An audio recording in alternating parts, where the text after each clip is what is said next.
I'm going to do the chapter 18, right? Generates. 19 generates. So let's look at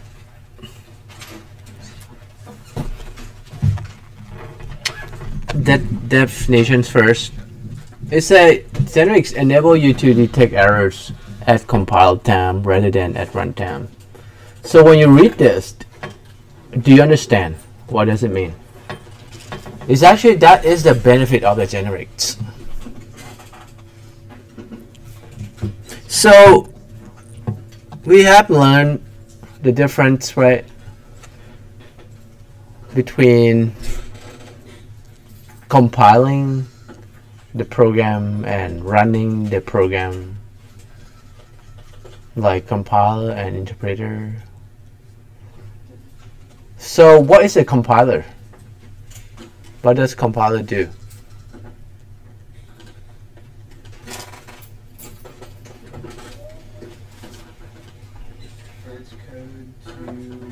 Translates code from Java language to machines.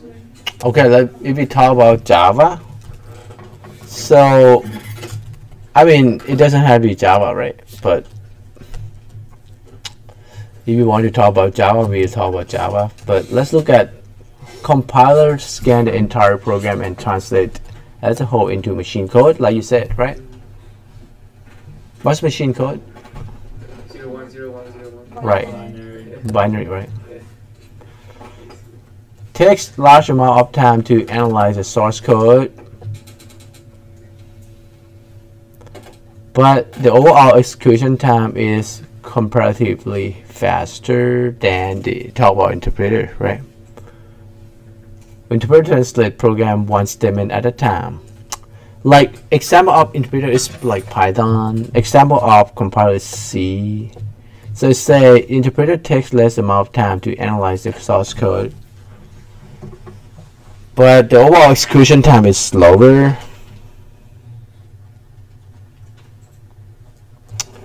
Now compiler generates intermediate object code, which further requires linking, then need more memories.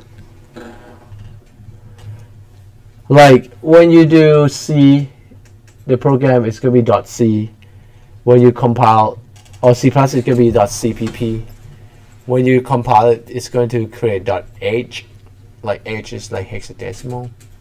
So that's like an object file. And then when you run its required library, it's linking.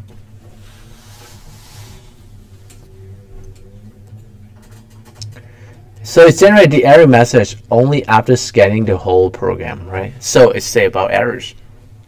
Just like when you compile Java, if you have a syntax error, it's going to generate the error messages, right? So same like that. That's a compiler, right? So error message only after scanning the whole program. So that's a problem. Then debugging is hard. Okay. So interpreter is translate the program to the first error is met, in which case it stop. Debugging is easy.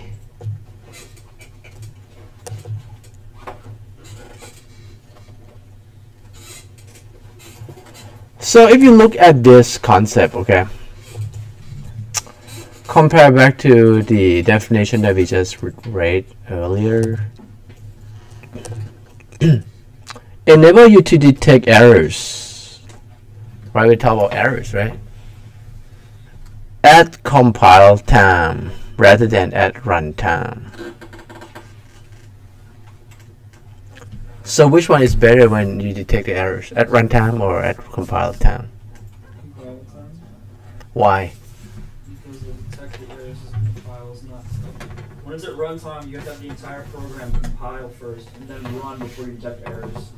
At compile time, as the machine compiles the code, as soon as it encounters an error, it'll display it. Because you don't want an error happens when you run an application, right? So you better detect the error before, right? So that's the point of using the generics.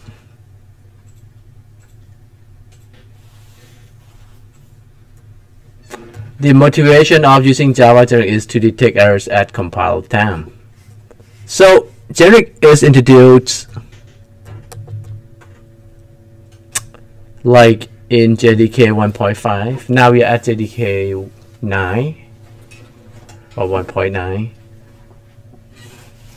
So prior to that, if you look at an example code here,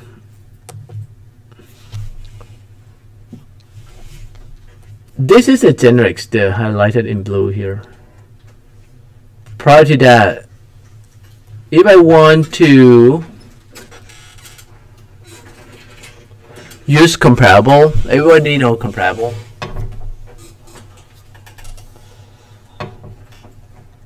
What is comparable interface for? You can compare it to objects.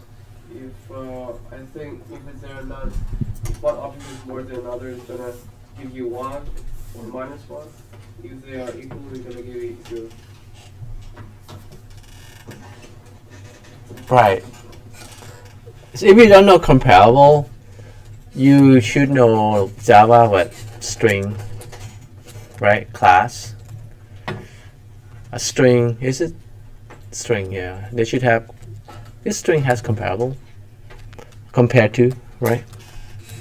Here, it implements comparable right there. Everybody understand the concept of interface in Java?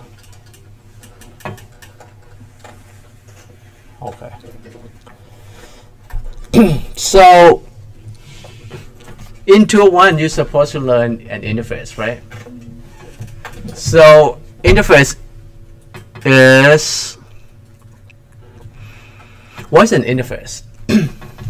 If you didn't learn it, I will review so quick, but I would recommend you to go back and look at an interface.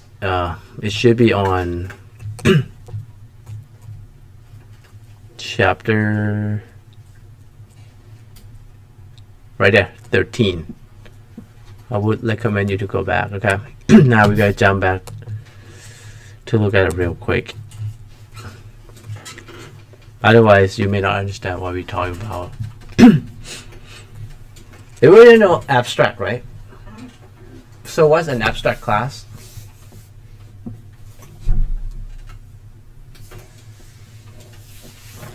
Can you instantiate object from abstract class?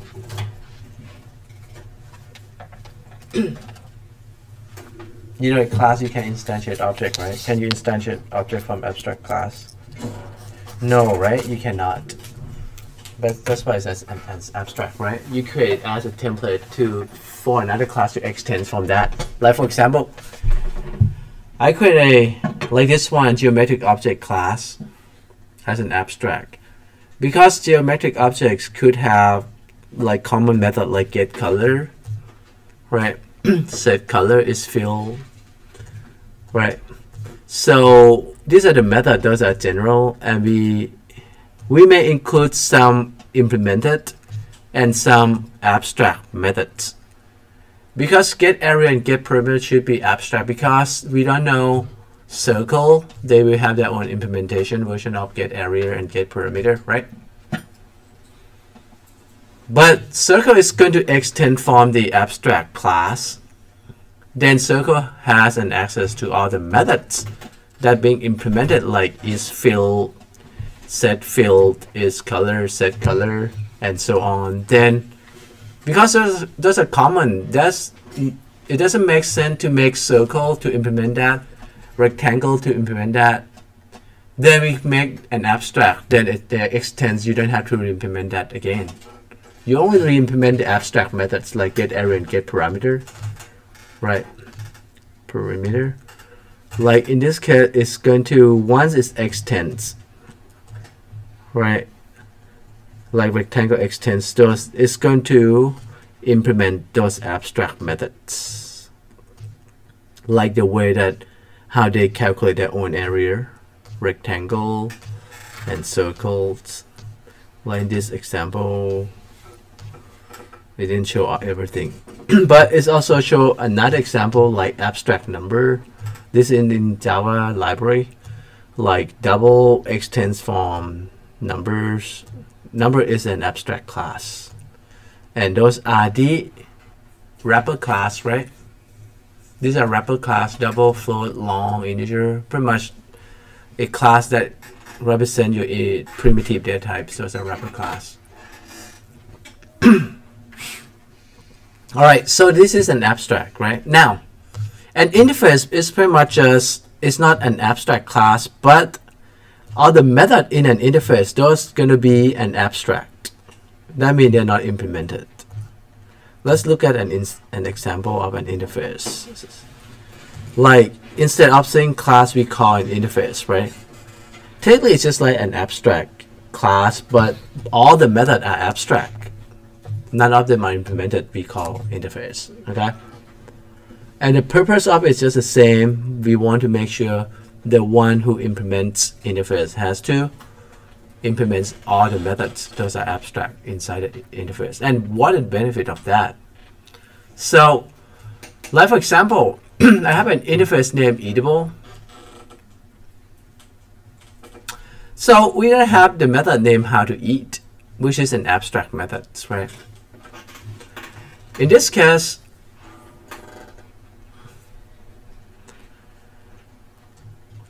we said we create objects: tiger, chicken, apple.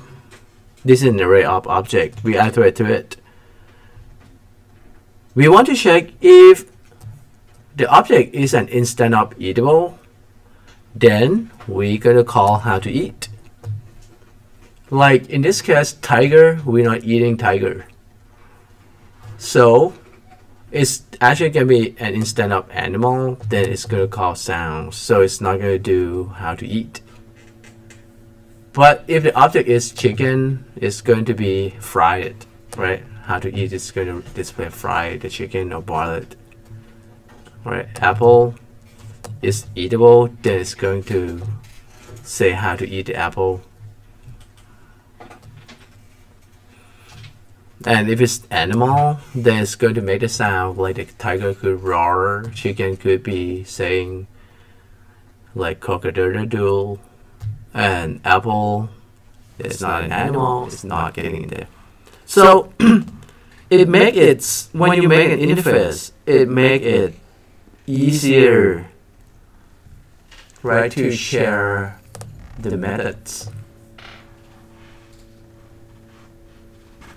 If you can see, this is an example of the eatable.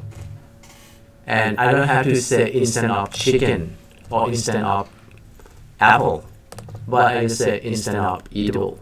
So chicken and apple just need to implement eatable. And tiger and chicken just need to implement animal. And the good thing about interface is you can implement more than one interface, not like extends, right? Extend can only do one, right? Class. And this is how you implement.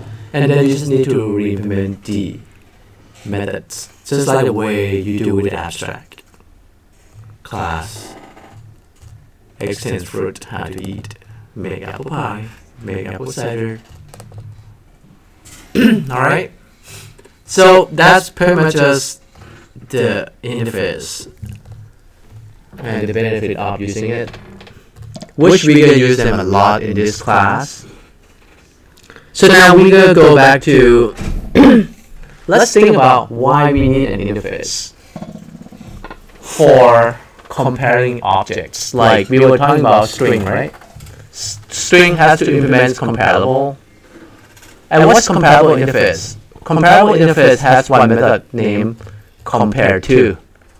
Just like we were looking at eatable, interface has one method, how to eat, right? So whoever implements eatable has to implement how to eat, right? So now, comparable interface, string class implements comparable. That means string class has to implement compare to. And compare to, just like he said, it's going to return 0, native integers, if it's less than, like if I compare two strings, like Abraham and Beethoven. So if I say Abraham to Beethoven, it should return -1 because A is less than B. But if I compare Beethoven to Abraham, it's going to return +1 because it's greater than. So it's going to return positive integer, +1. But if I compare like Benjamin to Benjamin, then it's going to return 0 because they're equals. Okay. So that's the point I'll compare to. So now we look at, go back to our generics, right? So in our generics, we said, if I want to compare objects, so we have an interface name comparable, right? We want to compare two objects. Like for example, I want to compare circle to rectangle. They are objects, right? How would I compare that? Prior to JDK, we know they are object, so we just say object. Because all Java classes, they all extend from object class. Then you should be able to compare object like that, right? Correct? When you call compare to, you pass two objects. Now, let's see what is the problem with this one.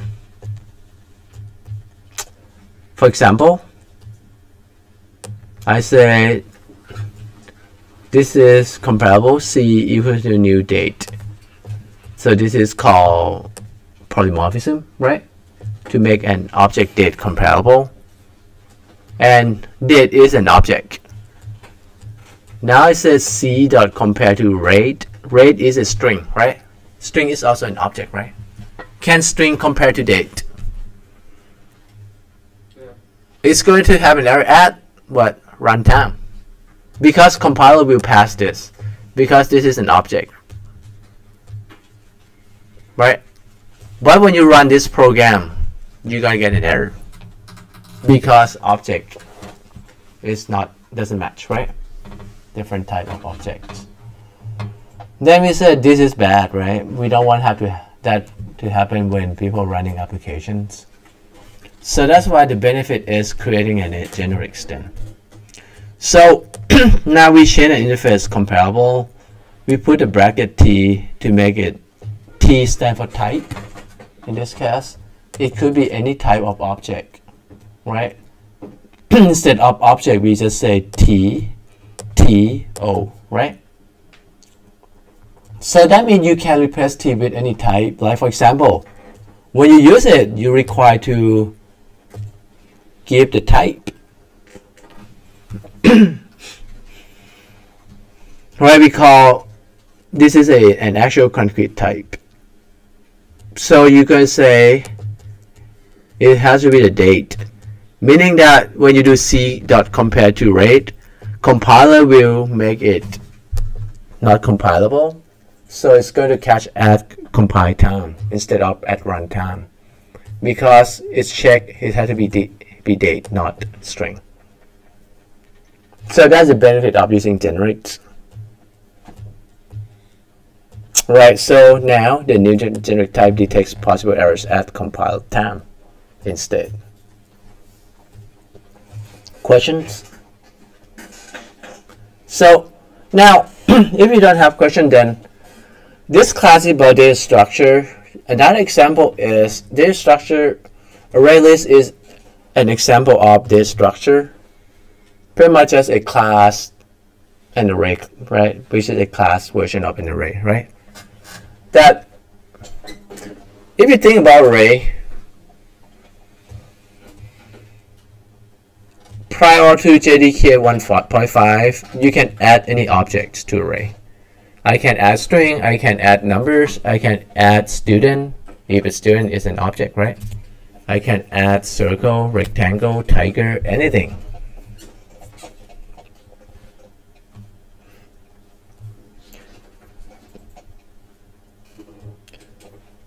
because they're objects. You can check if it contains. But for after JDK 1.5, we make it as a generics. Now generics can be T, generics can be E. Like normally we say T for the type, but E for the element in the structure, and we use it when we talk about the structure. We use E. So you can add an element, but now it's depend on the concrete type that when you instantiate an object of array list, you require to provide a concrete type. You only allow to add string instead of any type of objects. Right, then you don't have problem with the errors at runtime. And this is how you use it. Like if you do int, you just give the concrete type when you instantiate an object. We say int. This is going to be primitive, right? This is going to be the wrapper class or integer. And now you can start to add them.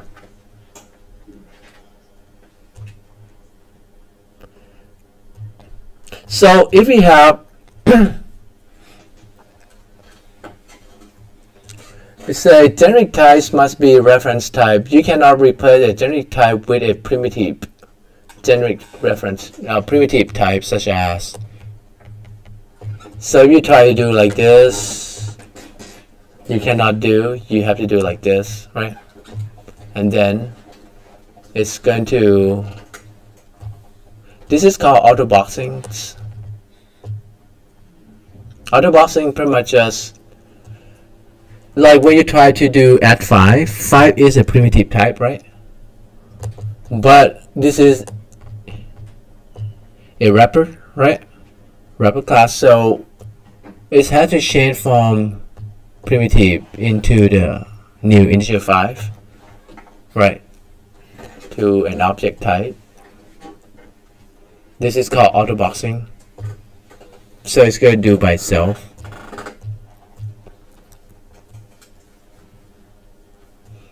Alright, so that's pretty much just the concept of the generics. So let's see, are there any compile errors in A and B?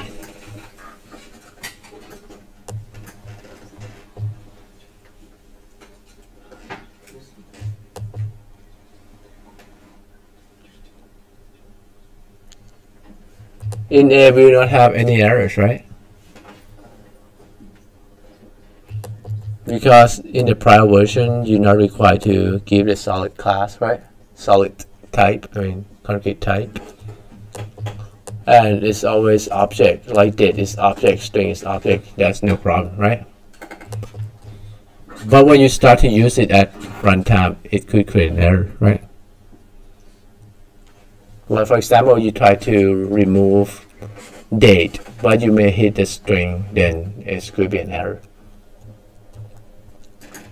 Now, this one, you're going to get a compile errors because the array list is supposed to be a date type, but you try to add the string. So compiler will notify that this is wrong. Then you know that you have to fix at the time you're coding instead of at runtime.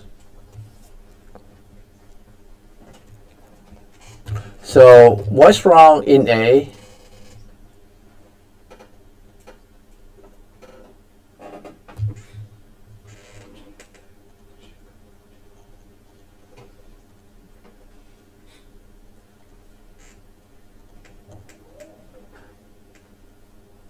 Is dates get 0 just the type of an object, or would it still be like a date type? Correct, it's still object, right? Because it's return object type, which when you look back, get is the object. So then that's going to be an error, right? You cannot put object into the date type, right? This is not object, this is state. You have to cast it.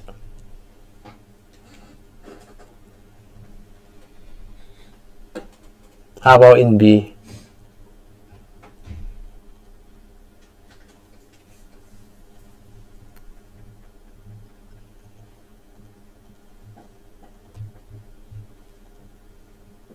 I think it's correct. It's correct, yeah. Because it's date, right?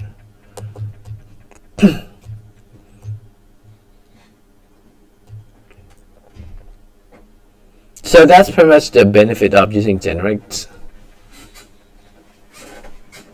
It can be defined for a class or an interface. A concrete type must be specified when using the class to create an object. Just like this. Right? That's how you specify it. And when you create one, how do you create one? Like, let's talk about stack. Stack is another type of this structure. So, like a stack of a book, a stack of your shirts in your closet or in your dresser. So what is a stack look like? First in, if you put your first shirt in the dresser at the bottom, how do you get it out? You have to remove another shirt on the top in order to get that first in out. It's gonna be last out. Mm-hmm. Right. Last in, first out. Or last in, first out, yeah. So they call... Okay, so continuing with the shirt and the dresser metaphor, I can take out more than one shirt at a time if I know I'm going down to a certain shirt.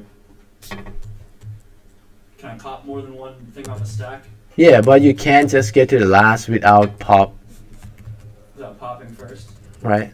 I can't just reach down and grab the shirt. I have to take shirts off first. Mm-hmm. So they call last in, first out, right? Stack. So you push number 2, push number 3, push number 4, push number 5, push number 6, and then you pop 6, 5, 4, 3, 2, right? Can you search a stack before you pop things?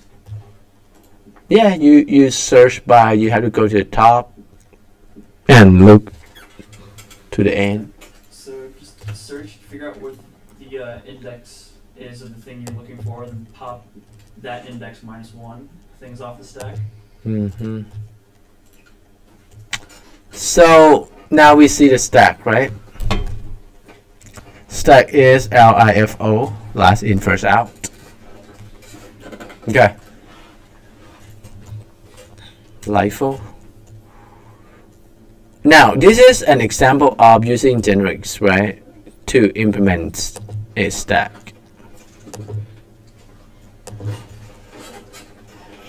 And this stack, you can use, how do we implement a stack?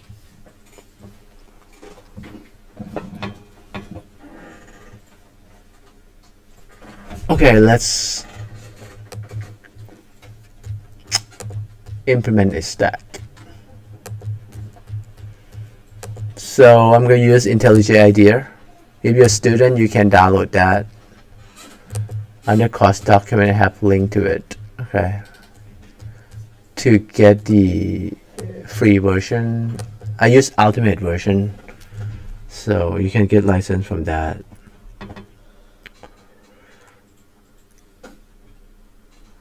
Let's talk about stack. I'm going to create a stack project. Alright, so we want to implement a stack. Now, this whole thing is about data structure, meaning what? How to store your data. Like, I have a list of students. How do I get to the student in the list, right? Or how would I search and get a student out very fast from the list, right? So what type of data structure will be appropriate? Like for example, I have 25 students. If I push all my student as an object, so I create an object of student, I push student into the stack, right?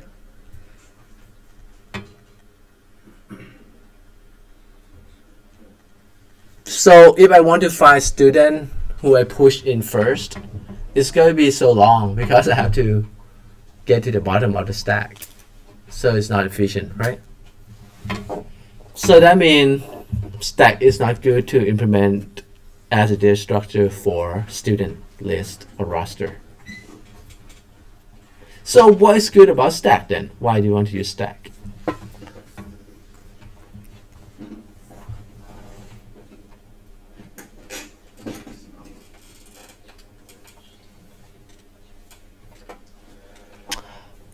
An example of stack is this guy. You guys use Word, right? You guys see this one? This is stack, right? Last week, this week, today. I create a new one. Is pushed in my. Okay, let's create a new one. Let's name stack.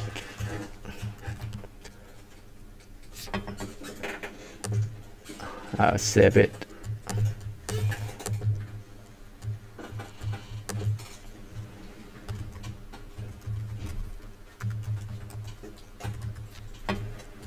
So now I close it. Let's open the Word again.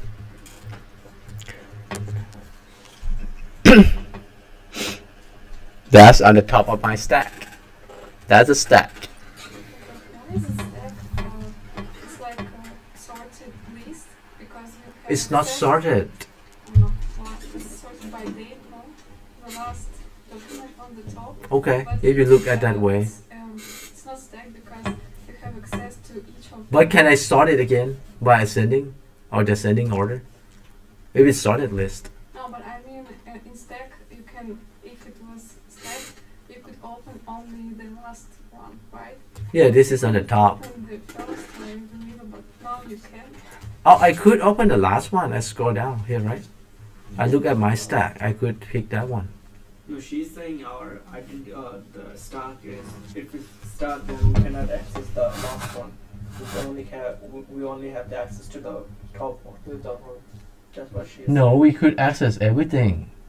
But the way we access the last one is going to be slower than the one and the latest one. Like if I open this one, it will open lightweight. But if I open the other one, it's going to take longer because it has to go through the end.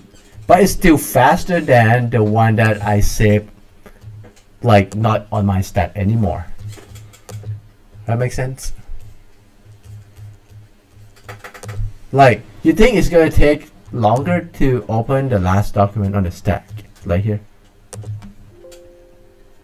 See, it's not even open. It's no longer there.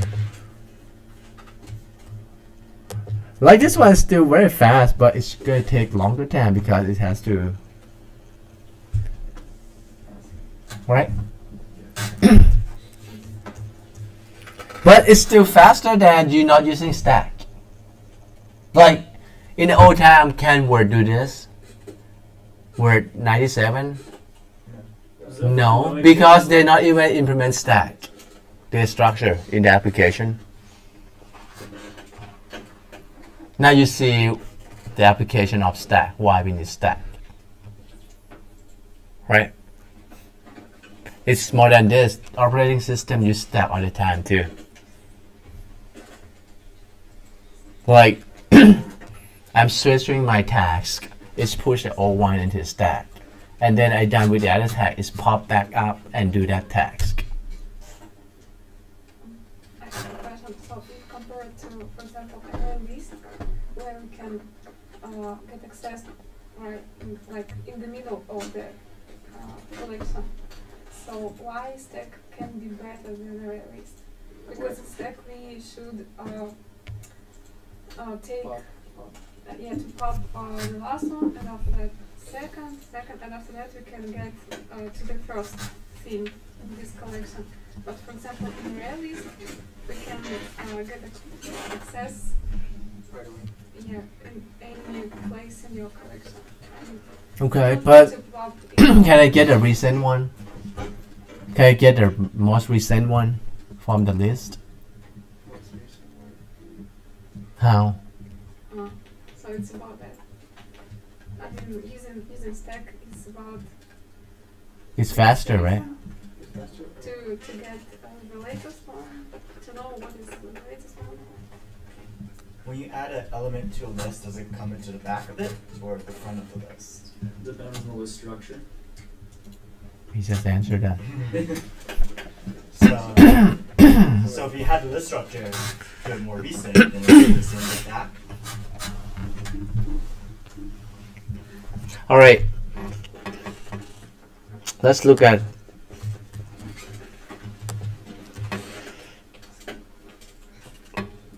I want to create a stack, right? How do I create a stack?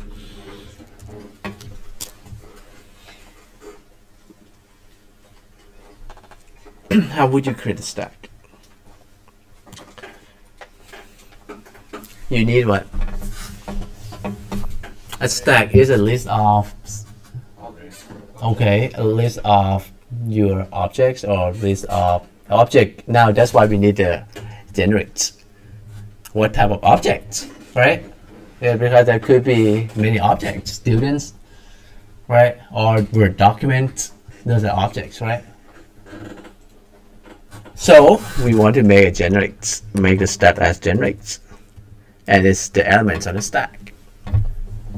That's how you make it generates, right? E. All right. So you said we need a list. What is the list that you learned so far? What make a list? Array. Okay. We have to make array. We have to declare an element or the attributes of the class, right? An array of what type of array? Integer? But my stack could be, if you say integer, then my stack only can store integer. String. If you say string, my stack only do string. Generic. Generic. So, like normally you go to int like that, right? If it's integer, right? Yeah. Now we don't know the type. E is going to replace the type. E. Right? And how do you declare an array? So you're going to call it maybe a list, okay? Or you're going to call whatever you want to call.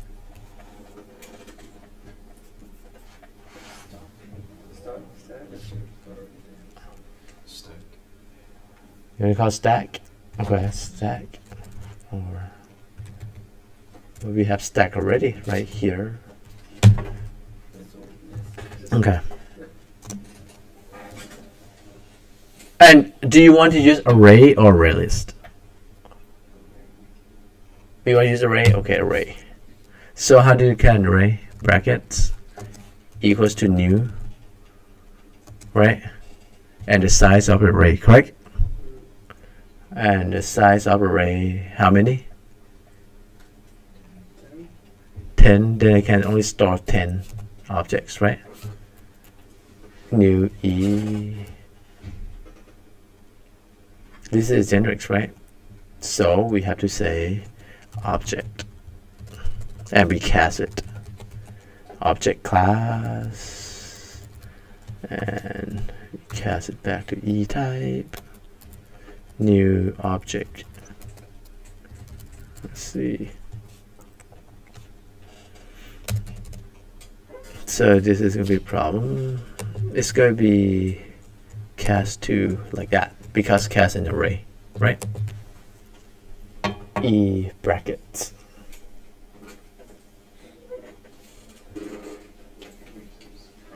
That makes sense? Okay.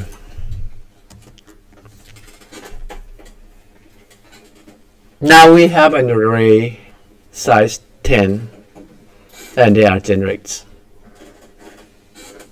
We can have any type. How we gonna implement stack?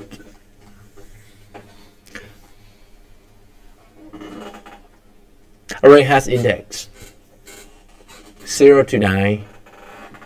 Okay, array has index 0 to 9. So we talk about this is pretty much just like your array that we were talking about, right? Now, how we going to make a stack? Pretty much this can be a stack if we always push into the end and get to the top, right? That's one way. Now, let's try to answer Will's question. Are you adding to the beginning or you're adding to the top or the bottom, right?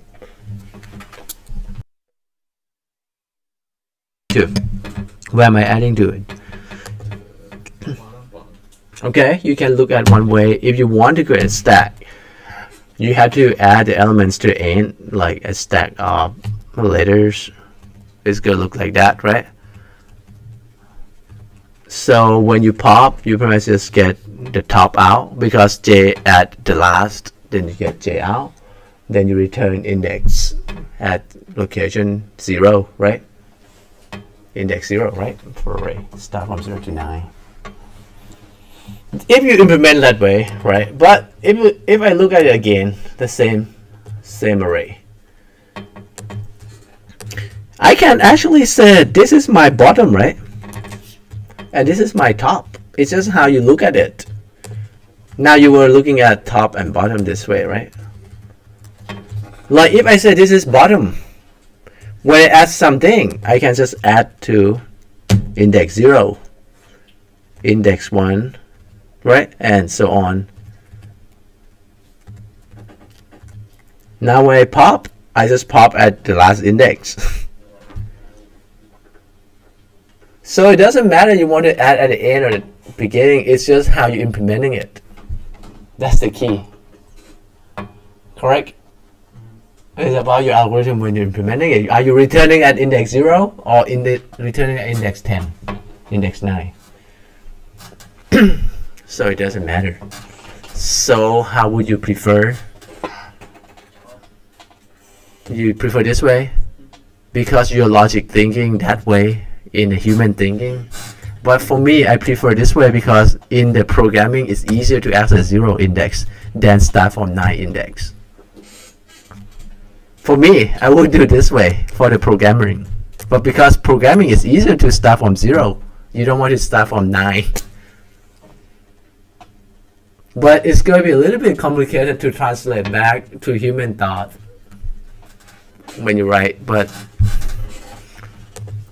that's why programming is a little bit challenged, that you have to translate between two worlds, right? Computer world and human world. So, alright, so if I go with this way, now how would you do next? Remember, we have to have the operations, right? Operation means what? Add. Like for stack, add they call push. Remove they call pop. Okay. And top, look at what is the latest on the top of the stack. So those are 3 operations for the stack: push, pop, and top. So that's why we have an interface. We created an interface, new interface, right? It should have an interface for you here. And we're gonna call I. Normally, I stand for interface. We start with I stack. So we create an interface, and this is also a generics, right? And what are the operations? I create an interface like an abstract, right? To make an abstract, then who implements this I stack has to implement that push, pop, and top, right? So we say we have to have push, Now, interface by default is always public, then we don't need to define public modifier. When you push, you can have void because it's not return anything, but you want to push what? E, right? The element into the stack, right? And also you're going to return E when you do pop. What do you want to pop? Pop doesn't need a parameters. And top is going to show what is E, right, at the top. So that's pretty much it, right? So now we have an interface, so we implement the interface, right? So we say we're going to implement the I stack E, right? And now when it implements, it's going to add the method for you to implement it, right? Because it's required, right? And override the abstract methods. So, how to push now? Think about what we just discussed on the Excel spreadsheet. The first one, go to where? List. But we need to know where it is, right? We need to have size equals to element, right? Size should start with 0, right? So we should create a constructor for stack, right? And this constructor should initialize your size, right? So we should define an attribute int size, like an index, right? Keep equal to 0, okay? But we did not. Now by default, let's think about when you declare an array this way. Are they null? They're null object, right? Or do we need to initialize them? That's another thought. Now I can access to size. We will come back to test that. Like, is it null or like now if I declare an array of integers, it's gonna give me 0 for all of them, like 0 to 9, right? But if I declare an array of objects, is it going to initialize object as the E type for all of them? That's another thing you have to look at, right? So it's not a bad idea to make another method like to return the contents, right? Which we call it.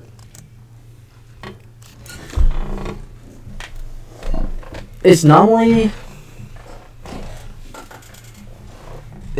going to be a 2-string version that return everything inside, right? The stack. So how do you return everything inside the stack? Let's say if I create a 2-string, it should be, that means it's going to display as string, right? So because we want to see the contents, right? So string, we need to initialize like contents equals to an empty string, right? Now we need to iterate to it and return the contents, right? So we have to iterate to the array. Can we just use for each? If for each is if it's an array, we can say x list. This is for each, right? In the list, we have to keep the type E. This is called for each, or you can do for in I equal to 0, I less than the size, I plus plus, but array you can use for each. Just declare an object and variable x, each x in the list, for each element in the list, or I would say like for each element in the list, doesn't matter, right? You want to see the contents, right? So to see the contents, we just have to go to concatenate the contents, right? So what is in the contents? Pretty much just the list, the element. Now the problem is the elements can be any object because it's E, right?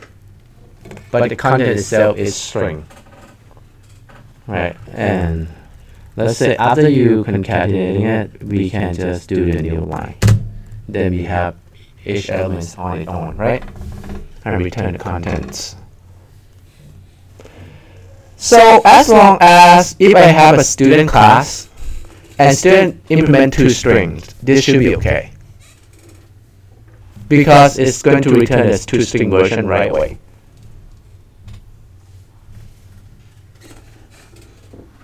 Okay.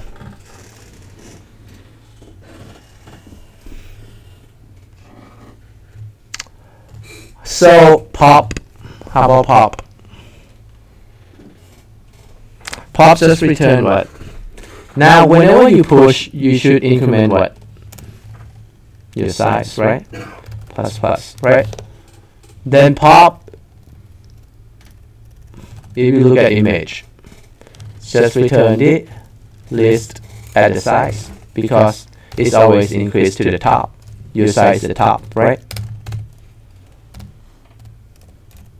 Correct? Because always increase the size, and that's the top. Or pop. Pop, actually, this is a top because you only return the contents. You're not removing it. This is actually the top, right? But if you want to remove it, you need to list size. You set it back to no, right? Because you're removing it, right?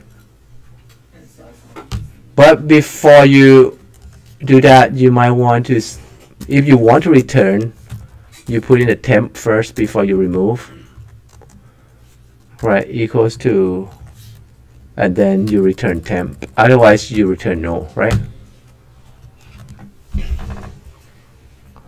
So that's pretty much how you do push, pop, top with an array.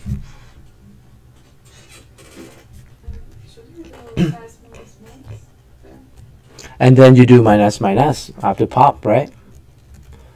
So that's correct. Size minus minus whenever you pop.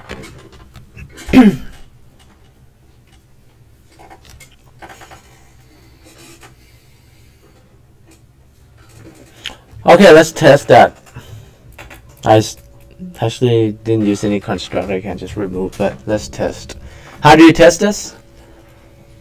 Unit test. Did I show you how to do unit test? Yes. And put some comment.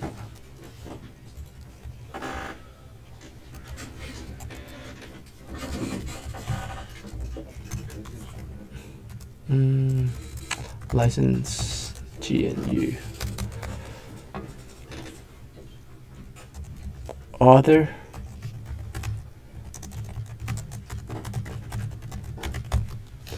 So we got test. You click on the class Alt, enter, create test, and select all of this. We want to test all of them with the JUnit, right? Now you can create a test. You need to add the libraries to the class path. Push, how do we push? We could assert equals, or Don't you have to create the stack first?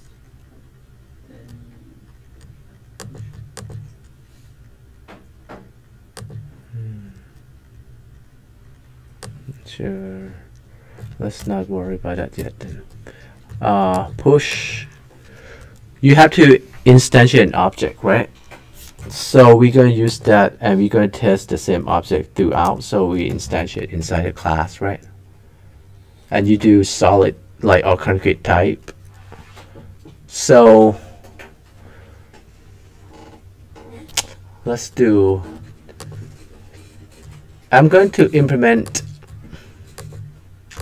a class named ticket.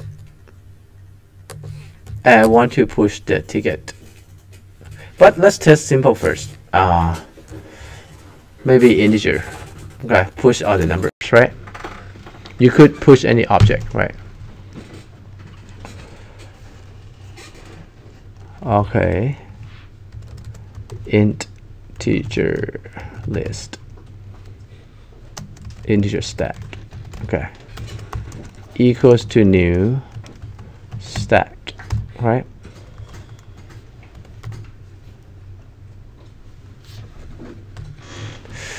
Now, if I happen to,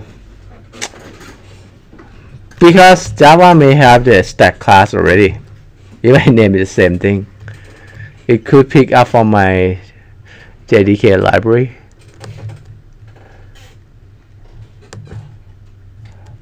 I should create a package for this, right? Package edu.csc.nvcc.csc202.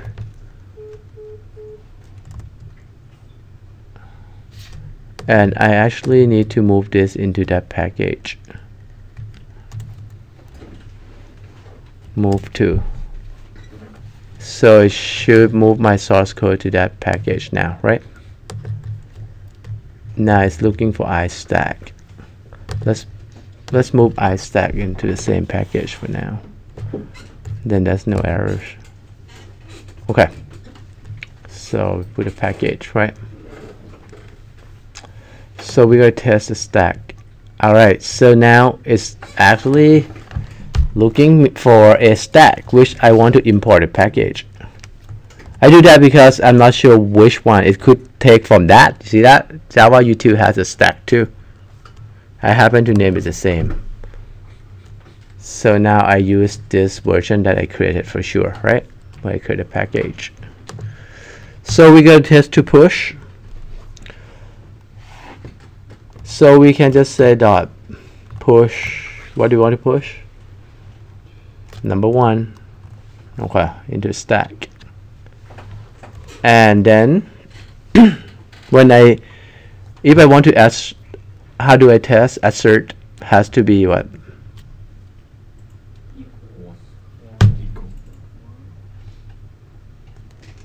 Oh, let's do this first. I'm going to just do system.out first and just print manually first to see, right? I'm going to print the stack.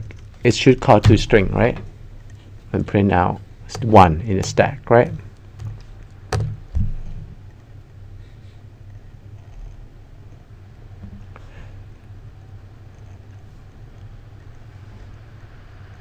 So the rest is null and 1 at the top.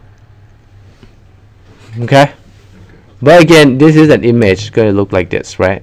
Top is bottom, right? If you want to make it fancy, you may modify your string. Modify your toString, right? Like, instead of that, just get the end first, which I might need to do the int I equals to size, I less than size, I less than what? Yeah, size I minus minus, and then I have to do I first, and this should be the list because I didn't use for each anymore, right? So let's redo it, rerun. Like, to make it easier to read for human, right? Translate back to human mentality. That stack mean 1 should be at the bottom. 1 test passed. This is display.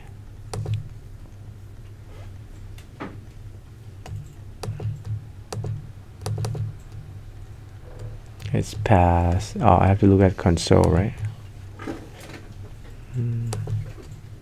It should show.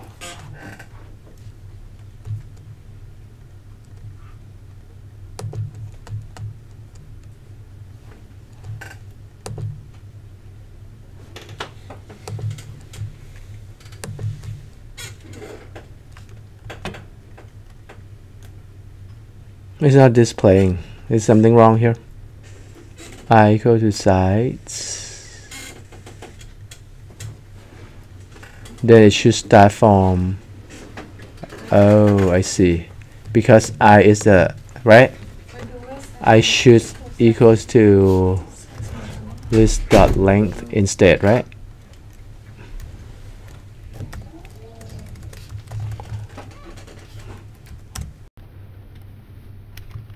Okay. Because otherwise it's just only one element, because size is now is it's just one. Still not showing. Is it list minus 1? I equals list dot length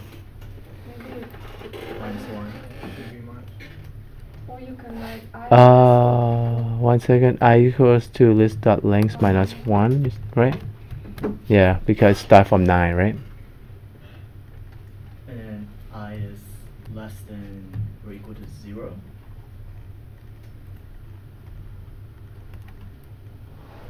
It has to be greater than. Is this an infinite loop, right? It's going to be greater than 0, greater than minus 1. It's going to do, right? Otherwise, yeah, it looks like infinite loop, you know. There you go. So we're at the bottom now, right? So now we can start to loop and push, right? For int I equal to 1, okay, I less than 11, I plus plus, and then I'm going to push this I into the stack and see, we should be able to push everything in, right? So I keep pushing 1 to 10, right, into stack. Now we want to test, like if you want to assert, you pretty much has to maybe have another array or make it equal to the contents of this to that, or another string, right, assert to it, right? This because this is your expected, correct? Now I want to test pop. Pop should be easy to assert because it's like at this point it should give me 10, right? Assert equals, is it, oh, I think it's lowercase, right?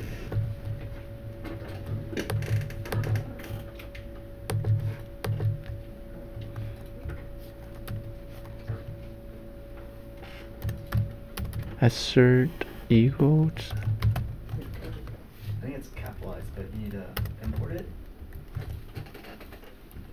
I think you can just do assertions dot assert equals. I think that's Mm. what I did. right? Because under assert, right?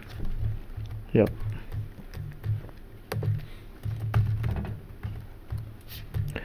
Alright, so the expression is what?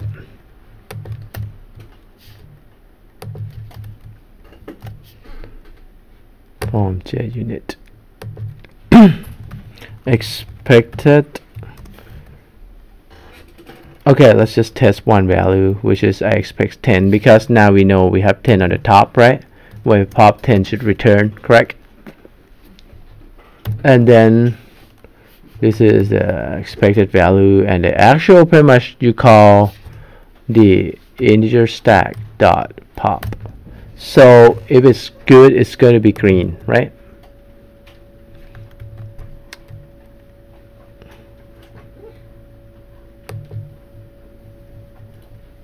Actual, when you pop, you get what? Because 10 is not the object.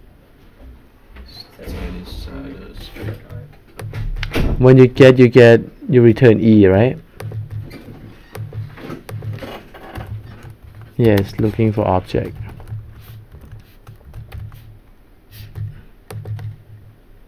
And the second one too. This should be concatenating, right?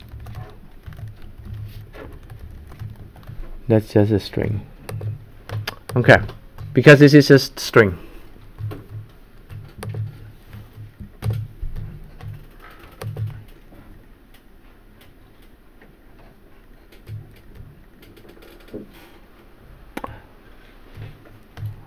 So looks like it's expected 10 but returns no. Oh, because I never push, because reset already, right? I never push, so we have to call push first.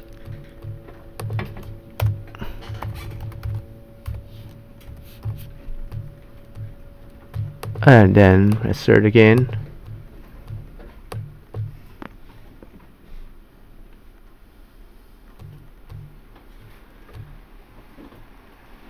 Ray index outbound exception.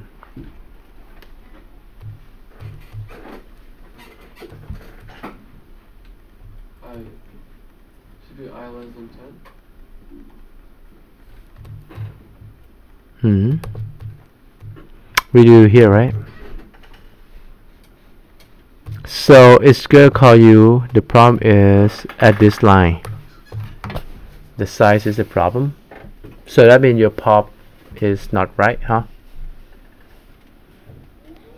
When you pop, it says list size. So we will have to see what is the size at that point then. But it said 10.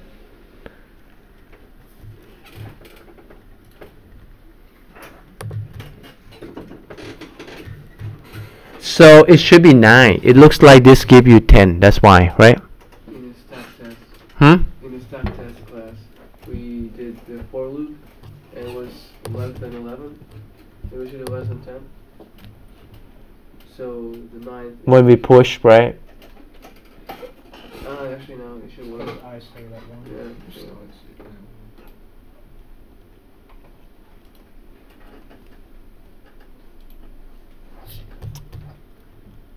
Okay, so let's do the debuggers then.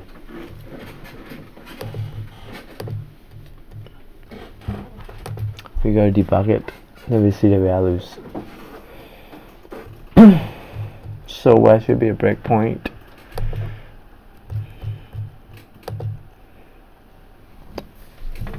Alright, put a breakpoint. So we see that stack. So we're going to, what should we do? Step what? Step over, I think.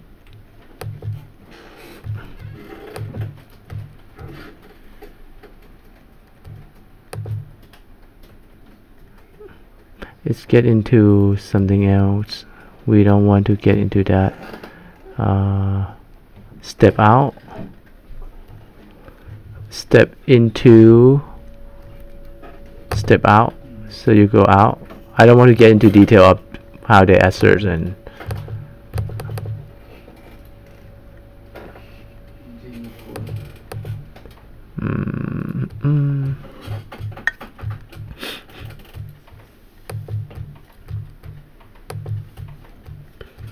Let's run again. Maybe let's inspect here instead.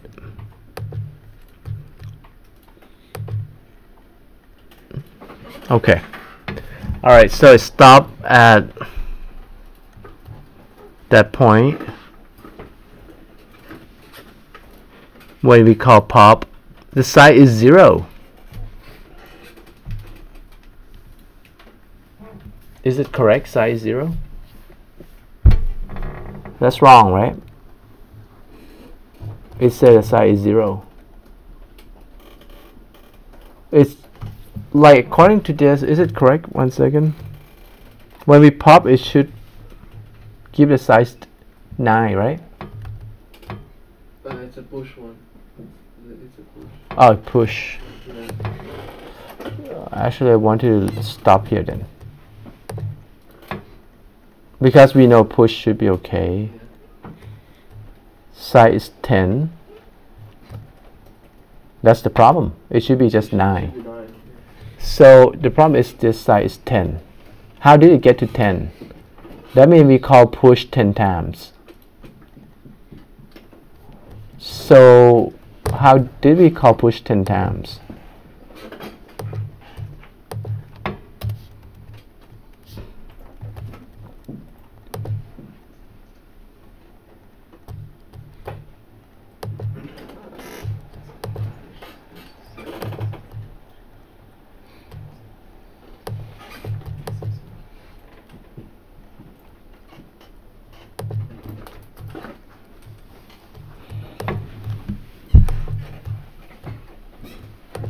Let's run push.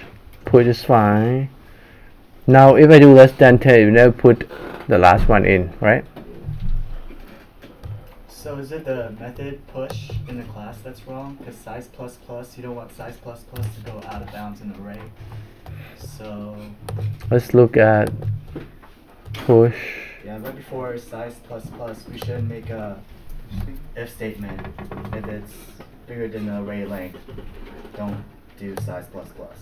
Or you can instantiate it as long as size plus plus is not greater than array length size plus plus, else do nothing, or else return. Why is it wrong? Because after we do the last push, so the size is getting out of the bound. Yeah. That means I have to list size minus 1. Is that right?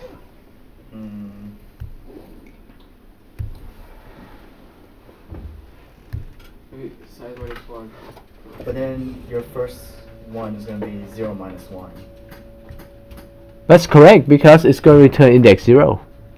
Because size is going to turn to 1. Yeah, indexes start at 0, not 1. Right. So So return 0. Then I it's gonna return- should do. Yeah, because Do you have it so it starts counting at 1? He has it at 0.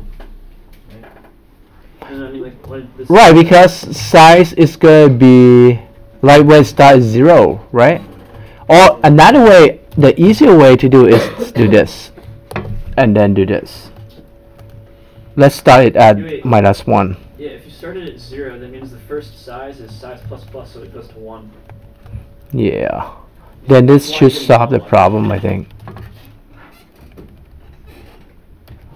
So if I start from -1, right? Yeah. It's going to add to 0, 1, 2, 3, 4, 5, 6, 7, 9. Yes. That should solve the problem. That's the Alrighty.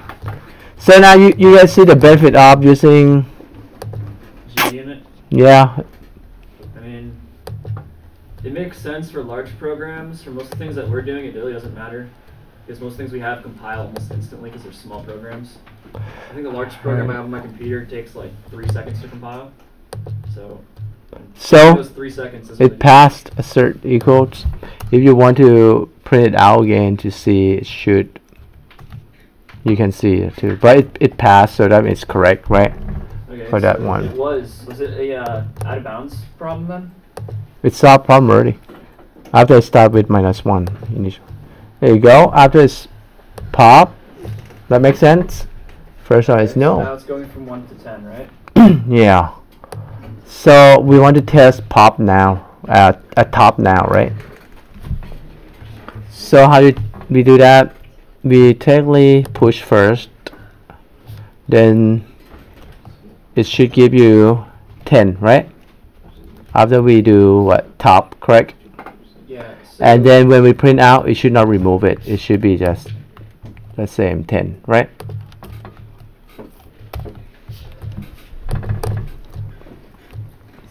I think it's faster than you run the main every time with a JUnit.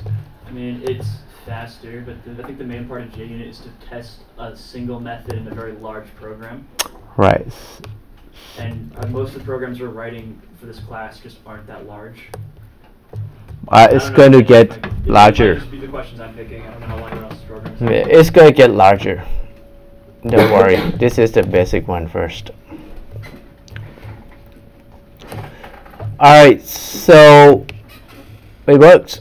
All of them. Now you could even test more than just 10 now, because we want to make sure all of them are correct, right? You can just iterate it, right, using I instead.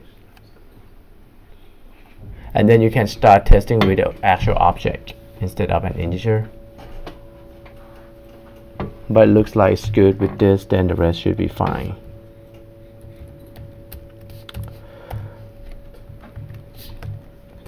So that's how you use the generics, and we start to talk about with the stack data structure.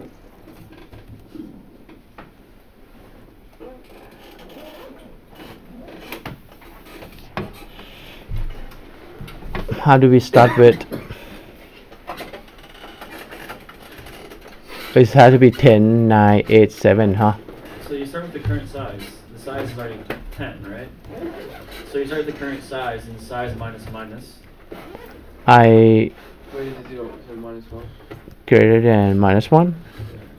I minus minus. Is it minus 1 or 0? Because we have 1. It should be 0, right? No, the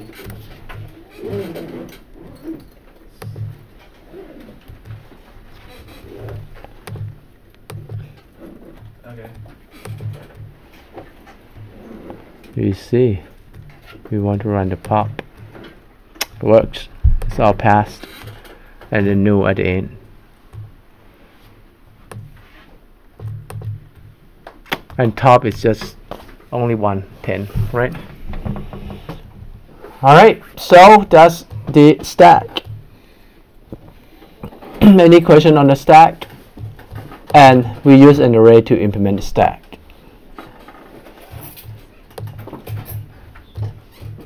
Now, your assignment is a generics. So again, this is just basic generic that we're going to use a lot. But when you read your chapters, you're going to see they have more than just the basic generics that we're looking at here. They're going to have, where's the chapter? I don't think I have it here. They're going to have something like called EX10s, something like that. Yeah. EX10s, like that.